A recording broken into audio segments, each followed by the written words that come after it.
Hey teacher friends, it's Sherry Sebesta from World Language Cafe.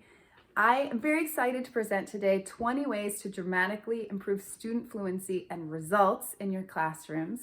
As I was thinking about what to talk about, I decided I wanted to take all of my blog posts and all of the information that I put together and pick out the most important things, the real game changers that made a huge difference in my classroom. The ones where before I was trying things with my students, I just wasn't getting the traction that I wanted. They weren't getting it. I would put in all this effort and still at the end they weren't getting it. And the next week they'd be making the same errors and I would get so frustrated. And so these are the things that I did. And once I did them, they really changed my classroom. They really gave much better results with students and made a huge difference in their learning. So I'm going to be sharing those with you today. I'm very excited about that. And these are 1 to 5% improvements. I don't want you to think, okay, I'm going to do this and magically my students are going to be able to write perfect sentences. No, that's not how language learning works. It's a process.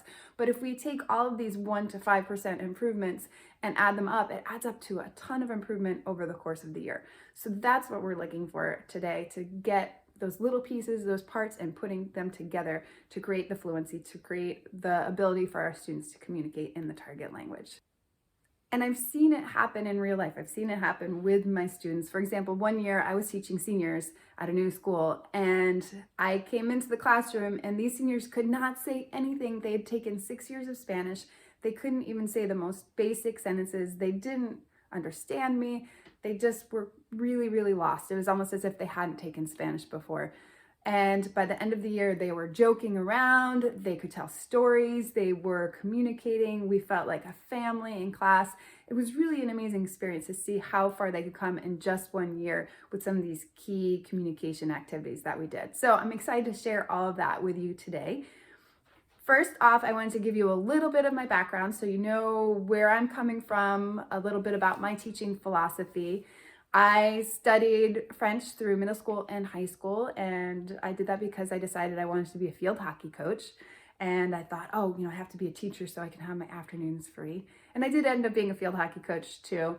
But when I went to college, I had a very wise advisor, and she said to me, you have to take Spanish too. Here's what you're going to do. You're going to go to Middlebury, you're going to study for 4 summers at Middlebury, you're going to get a master's in Spanish. So that's what I did. I went and I spent 4 summers immersed in Spanish. It's a complete immersion program. You have to speak only Spanish while you're there. And so that experience was very pivotal for me in terms of seeing how effective the immersion atmosphere was. So I did that. I also spent a semester in Paris. I taught high school French and Spanish for 9 years in a variety of settings. I taught in private schools, I taught in super high level public schools, I taught inner city kids. And then after that, I had my kids and I stayed home, but I still continued teaching. I taught adults, I taught preschool kids out of my home. I currently teach K through 4. So I've taught a huge variety of students, all different levels. And primarily what I do, I teach just part-time now. I spend my time supporting teachers. So creating resources, writing blog posts, doing my World Language Cafe stuff so I can support all of you with your teaching. So without further ado, let's get to our 20 tips and tricks.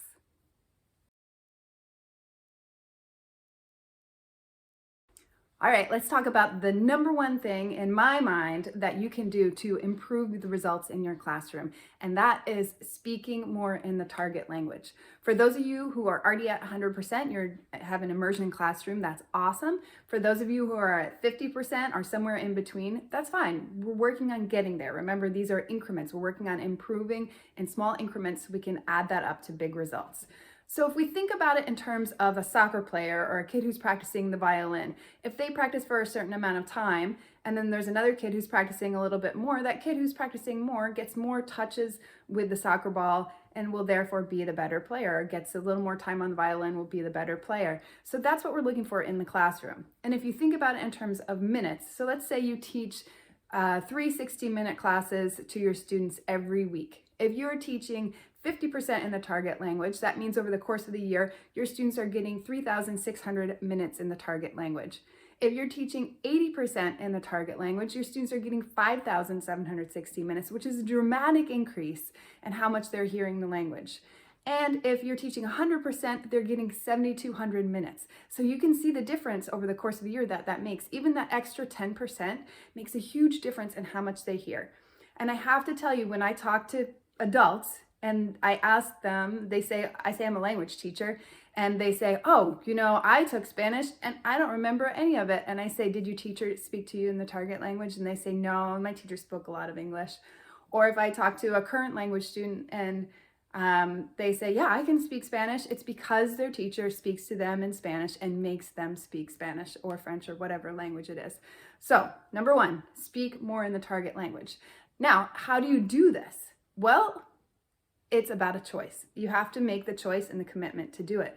And it's hard. I raised my own kids bilingually, and it was a choice every day to speak to them in the target language because they would try to speak back to me in English.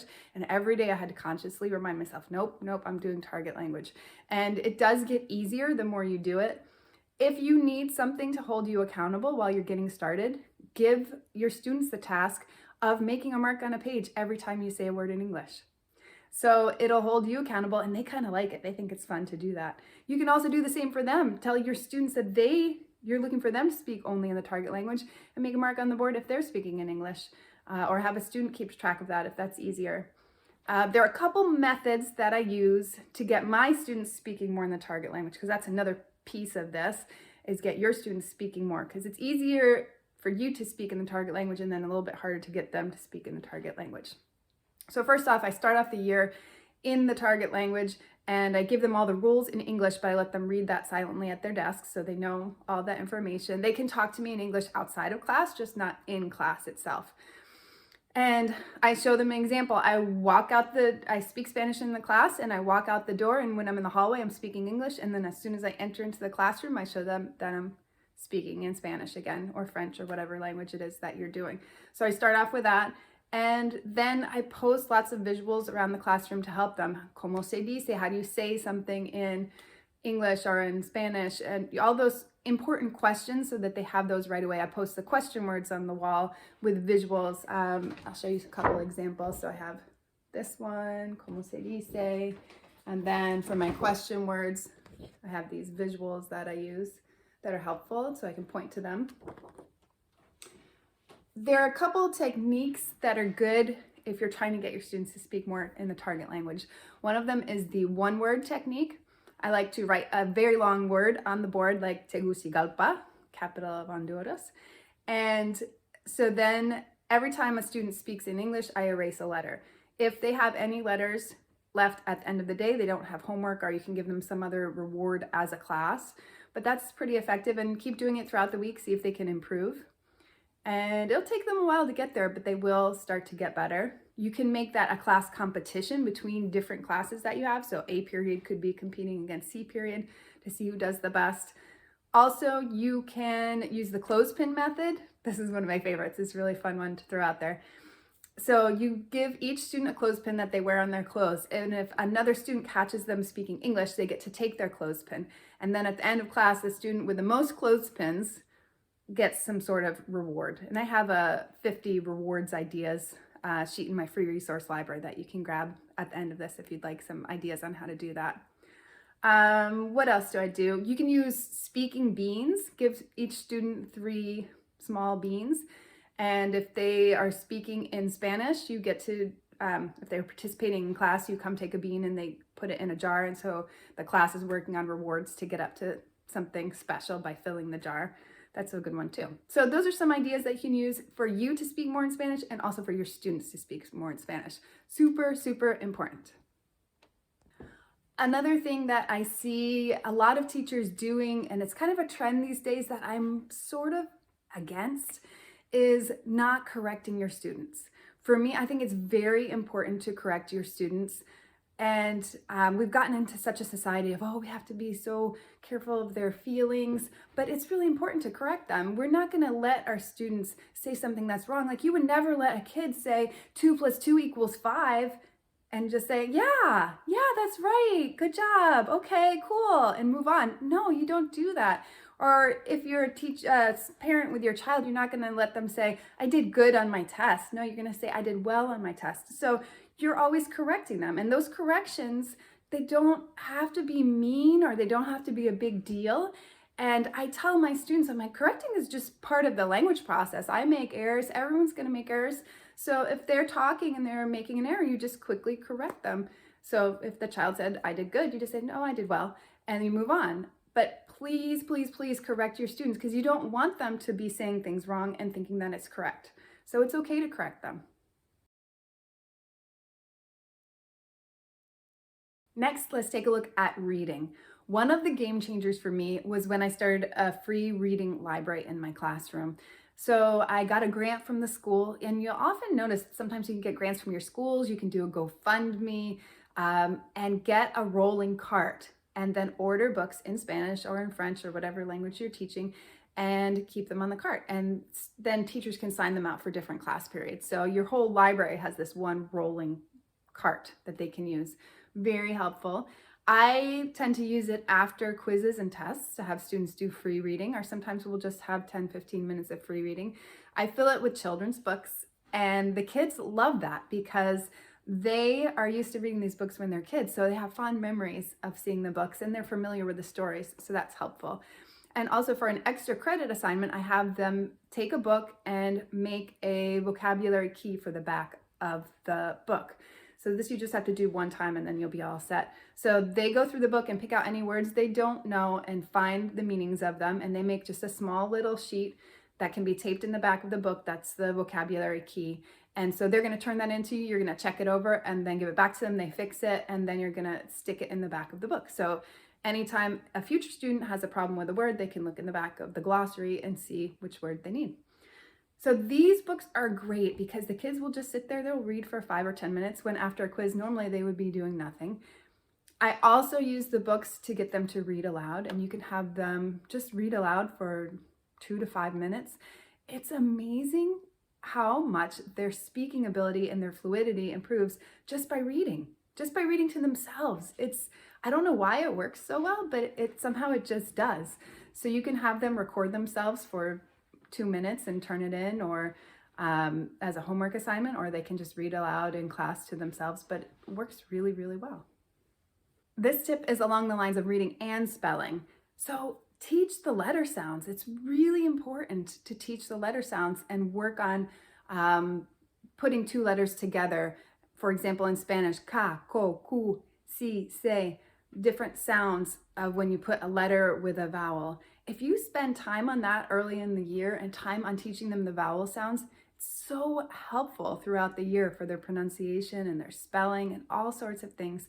Really improves it. And I also explain to them how you hear accents in words and how it's kind of like a mountain where you hear the accent rising up and then finishing down. And then for example, in French, the different accents and how they sound. Spend some time on that because you'll notice it pays off dividends in the end. I like to use boom cards for that. I have certain boom cards, are digital flashcards that are self-correcting, that are really helpful for teaching sounds and learning the letter sounds and learning how to spell. I use native speaker sound files. So it's really cool to see the kids as they're learning and doing that. So that's a cool thing to try. All right, let's talk about writing. This is one I totally got wrong for many, many, many years in my career, and it took me a while to figure it out. So every year at the beginning of the year, I would start off, and within the first couple days, I would have students write a composition about themselves and then present it to the class. And then we'd edit it and correct it and fix it and come up with a final composition. But what I realized is that in the process of doing this, students made so many mistakes, and then we spent so much time fixing the mistakes. And while it was a good activity in terms of getting them to be serious about class and pay attention, I realized it makes so much more sense to give them templates. And the templates are basically the composition that's already written out with blanks in it. I am blank years old. My name is blank. I like to blank. So it shows them how to write the sentences correctly and how to do it correctly. So they create that presentation, they write it out by hand, and now they're doing it correctly. So when they're presenting correctly, which makes a huge difference because they're learning things the right way instead of doing it the wrong way and then trying to fix it. So that's something I try to think of, is how can I get students doing things the right way the first time instead of making mistakes and then fixing it. And a lot of that has to do with modeling. So templates, very, very useful for writing. Also for writing, using transition words. So I don't know about you, but as a language teacher, I got so tired of short, choppy sentences. My name is Susie. I am 10 years old. I like to swim. All of those things are so much better if you just add transition words. So right off the bat, I hand out transition word sheets to my students. I have 101 transition words, and it's by level. So I have for beginners, for intermediate students, and for advanced students. And I tell them in their compositions, they have to incorporate a certain amount of transitions, or in their presentations, they have to incorporate a certain amount of transitions. And you can use a transition word every week. Okay, this week we're focusing on in addition, that transition word. So try to use that as many times as you can during the week and try to get students to use it during the week. So once you add those in, it makes a huge difference in their writing. So much better. When you're thinking about writing, think quality over quantity. As we're using the templates with the younger levels, with the older level students, obviously you're not going to be using the templates as much. But think about giving one really good writing assignment per quarter and making it count. So when the students write their essay, then you go through, and I use a correction symbol sheet. So I don't correct the errors for them, but I write adjective agreement or verb conjugation. So I have all these clues, and this is another thing you can get in my free resource library. So they see the symbols, now they go through and they correct it. And then I go through again and look at their corrections and then write, if they got it wrong, write how it should be. And then they go through and they write their final copy. So their final copy should be error-free. But going through that process, that editing process, they learn so much. It's really powerful and helpful. And I give them a grade on their initial grammar, and then I give them a grade on how well they did on their corrections. So they're getting graded throughout the process. And make sure you keep track of the grades, because they could lose their paper somewhere in between. So I write it on their sheet, and then also in my grade book, the partial grade that they have going forward. But that whole process helps them learn so much in terms of writing. Very, very useful. One more thing I changed about writing was we used to use things like sentence strips where you'd have cutout words and make sentences, and students sometimes struggle to form sentences, to put words in the right order, to learn how to do that. So I created trifold flashcards. They're story flashcards. You can see them here. So basically what it is it's based on vocabulary. This one's based on expressions with avoir, to have, expressions, to be hungry, to be cold, that type of stuff. So it has the picture, and then it has the expression on the back, and then it has a little story. So in this one it says, why are you hungry? I'm hungry because I ran a marathon. We're hungry too. Let's go to a restaurant. So the students are writing the forms of this expression in here in the sentence. And then they do the same thing on the back, but now there are more words that they're filling in. So now they're filling in, why are you hungry? I'm hungry because I ran. We're hungry too. Let's go. So they're filling in more of the words, and all those little words, the prepositions, the ands, conjunctions, agreement, this is really good for that, because even though they're focusing on learning these avoir expressions or tenere expressions, whatever it would be for your language, they're learning them in context, and they're learning how to write sentences. And then at the end, what they do is they write the sentence out. So over the course of practicing all those three skills, they learn how to write sentences. It's kind of like magic, a little bit like sneaking vegetables into your kids' spaghetti sauce. But I love these. They're called trifold story flashcards. Very, very helpful.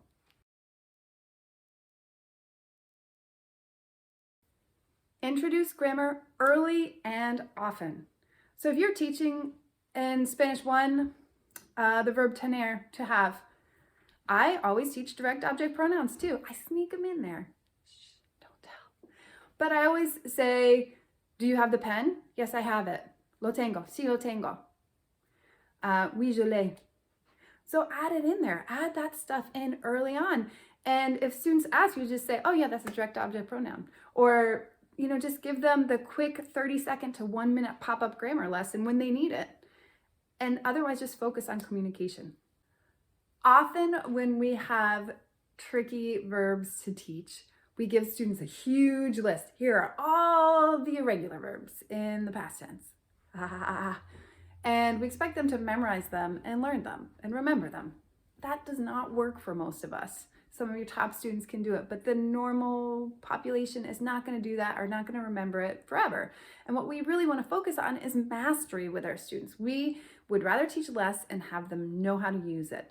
So, for example, what I like to do is I like to pick one verb, pick one irregular each day and spend 2 to 3 minutes doing one simple activity so that will remember that one verb forever.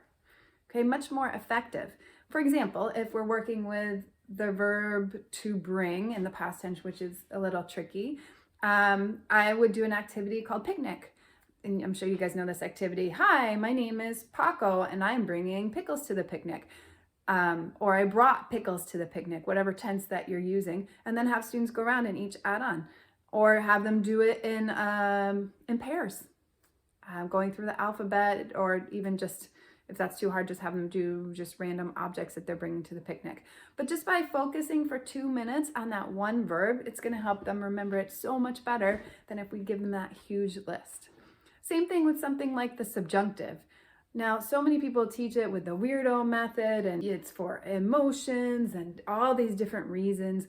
Now, when we're trying to use the subjunctive, we don't want to be thinking, okay, is it an emotion? Is it a desire? We don't want to be thinking of those things. We just want to have heard it and have it pop up in our brain. So instead of focusing on that, focus on conversations. Give students one subjunctive expression and have them come up with 5 different ways to use it. Quiero que vayas al supermercado. I want you to go to the supermarket. I want you to buy me lunch. I want you to do my homework. So go through and have students paired up working on that, coming up with real life sentences that they would use. And you can even brainstorm as a class, whatever works for your class, but just try to stick with a few expressions and learning them really well and using them in context instead of memorizing a big list. Much more effective. Along these same lines, you can set up what we used to call temas y tapas in Spanish, which is like themes and snacks. So I would have small groups of kids, and each, probably like once a month or so, we would do this. And students would prepare a recipe, they would write out the recipe in the target language, and then they would explain to their group how they prepared it. And I would give them a list of conversation questions. So while they're sitting there having their snack or their little hot cocoa or whatever, then they would be going through and talking. And in each group, there's someone who records how many people participate when they're participating. So you have a record to make sure everyone's talking. And then someone who's moderating the discussion. And so they'll talk and pick the topic, whether if you're doing subjunctive, you can have questions based on the subjunctive. If you have present tense, it's just a series of real life questions. So it's kind of like cafe chat that they have. And the students love this activity. They think it's so much fun. They like having the snack, and it makes them feel a little sophisticated and usually gets them talking more, which I liked a lot. So one of the things that I noticed when I was raising my kids bilingually that's totally different that we do with native speakers versus language learners is we never conjugate verbs. Think about it. Did your parents ever conjugate a verb for you? Did they ever sit down and be like, okay, I am, you are, he is, we are? No, that's just not something you do when you're learning a language naturally. So why are we doing it as language teachers? It doesn't really make a lot of sense. It makes so much more sense to learn in context. So if I do have to teach a new verb tense, if I do have to teach past tense or subjunctive or whatever, I always start by focusing on just the I and the you forms, because that's what we use for 80% of our communication. If you think about it, most of the time you're just talking to one person. So you're saying, hey, did you go to the store? Yes, I went to the store. All of that. So, and once the students learn how to do the I and you forms, well, then you can add in the other forms. And then it's so much easier for them to pick it up. So try that with your language learners. Just focus on those two forms and you'll notice a huge difference that they just get it, especially for something like past tense in Spanish, which is so complicated with so many different forms. If you just say, okay, if it's an AR verb, then it's going to end in E with an accent. If it's an ER verb, it's going to end in I. How easy is that? That took 30 seconds to explain, right? So much easier. And if it's a U form, it's going to be aste or iste. So once they learn to get comfortable with using the past tense with those forms, then it's everything else is like a piece of cake for it to come along afterwards. So think about communication instead of conjugation.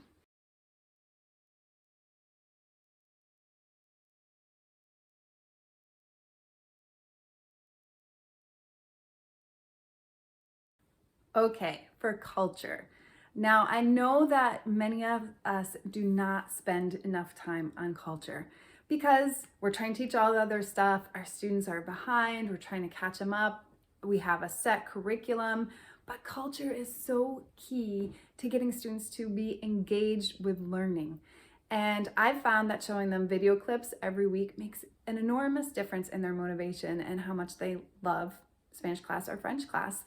And so I put together 101 video clips, Francophone video clips and Hispanic video clips with question guides, but you can make up your own too. And I show them, they're from all the different countries. And so every week, every Friday, we spend about 15 minutes. We'll watch 1 or 2 cultural video clips. And it shows them what people are eating in other countries, different traditions, what types of transportation they use. And the students are fascinated. And it's so important for them. I think it's one of our most important jobs as language teachers is to show students that there isn't just one way to live. We're so stuck in our own culture that we forget that there's so many different ways to live, and it opens students' eyes in huge, fascinating ways. And you'll be amazed at the questions they ask after watching these video clips. Like, wait a second, people cook their tortillas over the fire in Mexico still sometimes? Wow, I didn't know that happened. Or these kids in Colombia, the way they get their books is a donkey brings the books to their village, and that's the only time when they have books. What? And so they get so curious, and it amazes them. And so ending your class on a Friday with this type of activity is fantastic. Gets them still excited about the language over the weekend a little bit, just a good memory. And also gives you a little time to prep for the next week. So I like to make my Mondays really easy and my Fridays really easy. So Monday's conversation, Friday, couple video clips at the end. And those things have made a big difference in my classroom. They really have. Now, I know that some of these things may sound very straightforward, but I just feel like they're good reminders. And one of the things is that students need to know the verb meanings. So spend extra time working to make sure that your students know the meanings of all the basic, most common verbs. Spend a couple minutes every week. Maybe it's your Friday activity, you just go over verbs. Because if they understand verbs, they're going to be getting the key part of the sentence, and it makes comprehension so much easier. There are a couple different things that I like to do with verbs. I have verb cards that I have. Sorry, these are a little shiny with the light, but they show all of the different verbs. So upside down. So we'll use those for different games that we play. One of my favorite games is ball game. And so students will be in a circle, and each person has a card, a photo card with the photo of the verb on one side and the verb itself on the other side. This is good for new vocab, for anything. So they're in that circle, they each are holding their card out, and the person in the middle, someone starts and says one of the words. So if I say beber, to drink, then they have to find the card that says drink and try to tag the person, not throw the ball at them, tag them with the ball before that person says another word in the circle. And then as they start learning them, you might notice that they're using hablar, to speak, because they know that one over and over. Take that one out, put a new verb in. And so it's a great way to get them to learn it, but within a game situation. So they have fun doing that. They really like that. Another thing that I use, I created interactive notebook flashcards. These are really helpful too.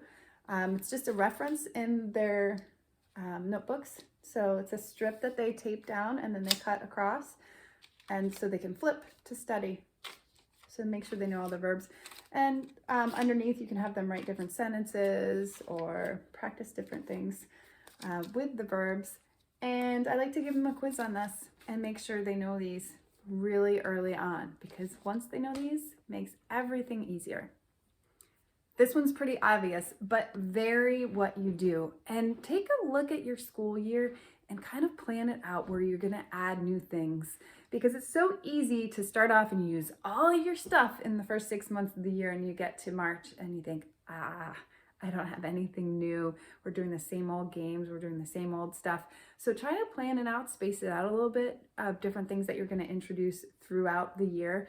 I have 50 review games in my free resource library that you can go check out and get them all. It's just great ideas that you can use. And I don't think I really talked about the free resource library. It's a resource on my blog, and you just enter your email and then you have access. It's the same password for everyone. You'll get that in the email when you sign up, and just has all kinds of different samples and resources, and I'm constantly throwing new stuff in there. It has newsletters for every month with tips and tricks and posters and all sorts of fun stuff. So be sure you check that out. I also have the 50 rewards in there, which is another thing. When you're doing things in class, students like competition. They like rewards. It just makes it a little more fun. It gives them a little bit more of a challenge. So maybe a reward for a game, if you win, is you get to pick where you sit the next day. I mean, it's the simple things that these kids care about, right? It's easy. So that'll give you some ideas too. And I hope that you've enjoyed this presentation. I know that some things you probably already knew, and hopefully you picked up a new tip or trick here and there, and just reminds you of some good things to do in class. Thank you so much for spending your time with me, and I wish you a wonderful year of teaching.